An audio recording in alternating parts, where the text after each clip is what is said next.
안녕하세요. 지금부터 광산보안기능사 기출 예상문제 1과목 해설 강의를 진행하겠습니다. 더 많은 기출문제와 강의는 에듀 채널에서 확인하세요.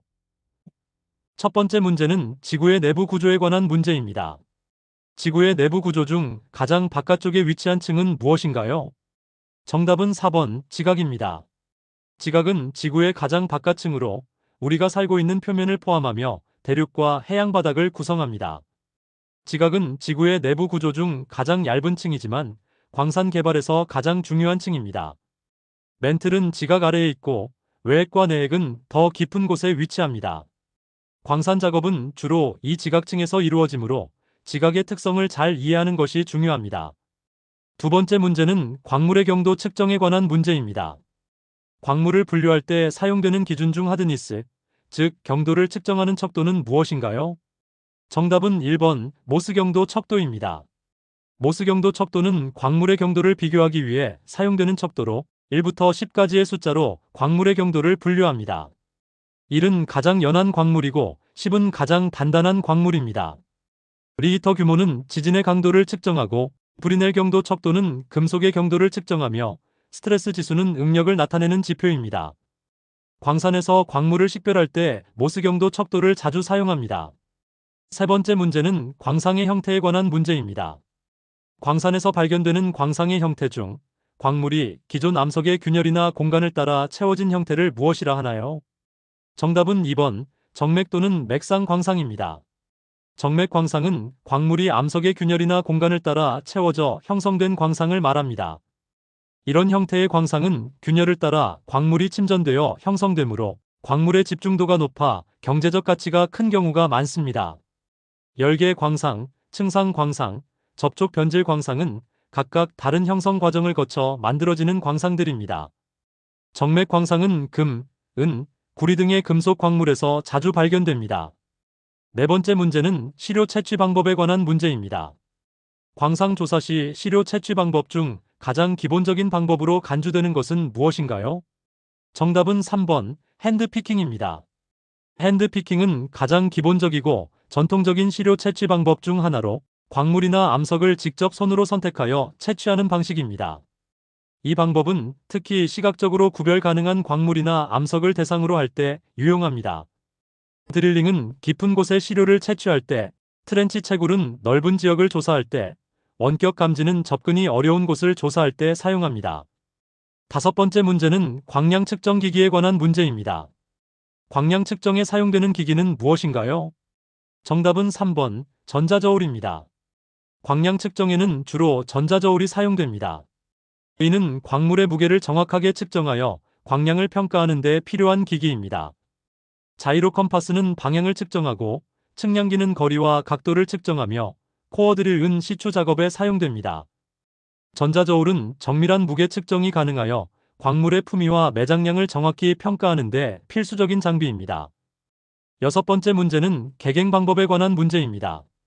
광산에서 수평 또는 거의 수평한 광맥을 개발할 때 주로 사용하는 객행 방법은 무엇인가요? 정답은 2번 룸앤필러 방법입니다. 룸앤필러 방법은 광산에서 수평 또는 거의 수평한 광맥을 개발할 때 사용하는 전통적인 방법 중 하나입니다. 이 방법은 광맥에서 광물을 채굴하는 룸과 지붕을 지지하기 위해 남겨두는 필러로 구성됩니다. 광물을 채굴한 공간 사이사이에 기둥을 남겨두어 지붕이 무너지는 것을 방지하는 방식입니다. 안전성이 높고 회수율도 좋은 방법입니다. 일곱 번째 문제는 굴착 방법에 관한 문제입니다. 광산에서 사용되는 굴착 방법이 아닌 것은 무엇인가요? 정답은 4번 솔라 파워드 드릴링입니다.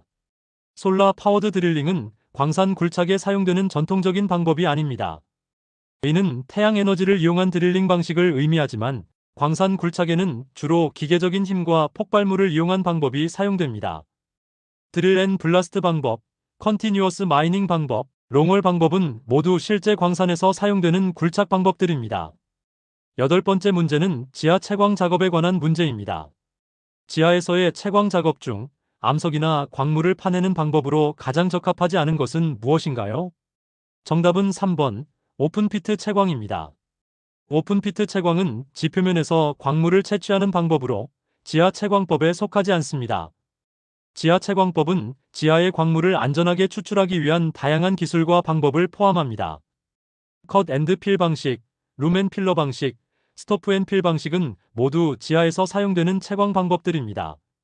오픈 피트는 노천 채광에 해당합니다. 9번째 문제는 노천 채광법에 관한 문제입니다. 노천 채광법에서 주로 사용되는 채광 방식은 무엇인가요? 정답은 2번 스트림 마이닝입니다. 스트림 마이닝은 노천 채광법에서 가장 일반적으로 사용되는 채광 방식입니다. 이 방법은 지표면을 따라 가로지르며 광물을 채굴하는 방식으로 특히 석탄 채굴에 널리 사용됩니다. 방사 채광법, 지하 채광법, 침식 채광법은 스트림 마이닝과는 다른 개념이거나 실제로 사용되지 않는 방법들입니다. 스트림 마이닝은 효율적이고 경제적인 노천 채광 방법입니다.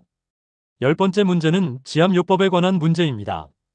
지압요법에서 가장 많이 사용되는 측정 기준으로 적절하지 않은 것은 무엇인가요? 정답은 3번 체온입니다. 지압요법에서는 경락, 혈자리, 기 등의 개념을 기반으로 측정과 치료가 이루어지며 체온은 지압요법의 주된 측정 기준으로 사용되지 않습니다. 지압은 체내의 에너지 흐름을 조절하여 건강을 유지하고 병을 치료하는 방법입니다. 경락은 기가 흐르는 통로이고 혈자리는 기가 모이는 지점이며 기는 생명 에너지를 의미합니다. 이상으로 광산보안기능사 기출문제 1과목 해설 강의를 마치겠습니다. 지금 에듀 채널에 가시면 더 많은 기출문제와 오디오 강의를 이용하실 수 있습니다. 감사합니다.